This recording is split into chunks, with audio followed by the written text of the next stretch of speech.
सभी प्यारे साथियों को राम राम नमस्कार। उम्मीद करता हूं आप सभी बहुत ही बढ़िया होंगे। इस वीडियो में हम बात करने वाले हैं बीएसएफ हेड कांस्टेबल मिनिस्ट्रियल 2024 की भर्ती के बारे में, जिसमें टोटल आपकी 15 से 26 पोस्ट निकाली गई हैं सभी सीएपीएफ फोर्सेस के लिए, जिसमें आपकी हेड कांस्टेबल मिनिस्ट्रियल और एएसआई स्टैनो की आपकी वैकेंसी शामिल है।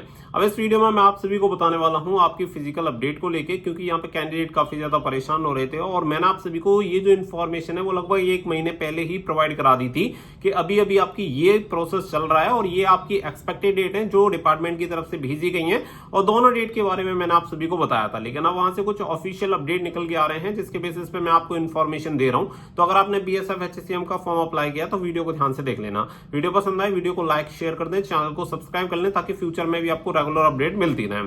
अगर मैं बात करूं तो सबसे पहले मैंने लास्ट मंथ ही आप सभी को 2 डेट दी थी। एक दी थी आपको 28 फरवरी और दूसरा बताया था कि 24 मार्च के लिए प्रपोजल भेजा गया है, जिसमें सबसे पहले जो क्लियरेंस मिलेंगे वो बीएसएफ की तरफ से, हायर अथॉरिटी की तरफ से मिलेंगे, क्योंकि रिक्रूटमेंट सेल का काम है कि एक डेट, प्रस्तावित डेट बना के भेजना हायर अथॉरिटी को, और हायर अथॉरिटी उसे जब अप्रूव कर देती है तो उसके बाद जो प्रोसेस होता है वो आगे का स्टार्ट हो जाता है। अब इसमें एक सबसे बड़ी जो दिक्कत आ रही थी वो दिक्कत ये आ रही थी कि ये जो भर्ती है केवल बीएसएफ की नहीं है, आप सभी को पता है बाकी की जो फोर्सेज हैं उनकी भी वैकेंसी है, तो उनके सेंटर्स पे भी इसके जो फिजिकल वगैरह होंगे वो कंडक्ट होंगे। तो यहाँ पे सभी की क्लियरेंस की जरूरत पड़ेगी, यानी कि किसी एक फोर्स के कह देने से ये भर्ती नहीं हो जाती। जिन फोर्सेस की भी वैकेंसी शामिल है उनका भी क्लियरेंस इसमें मिलना जरूरी है।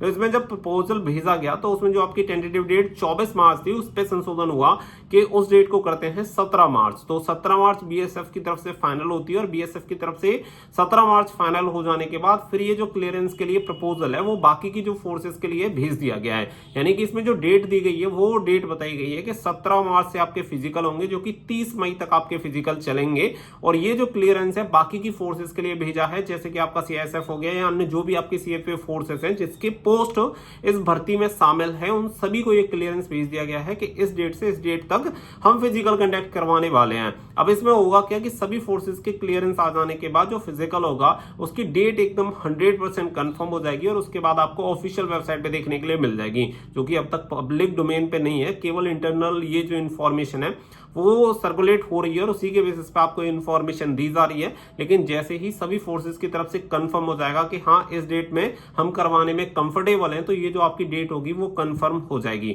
हालांकि डेट 99% आप कंफर्म मान के चलो कि 17 मार्च से ही आपके होंगे, लेकिन जब तक कोई डेट फाइनल नहीं होती, जब तक कि ऑफिशियल अपडेट ना आ जाए। उसका रीजन आप सभी जानते हैं कि इंटरनल कोई भी रीजन हो सकता है।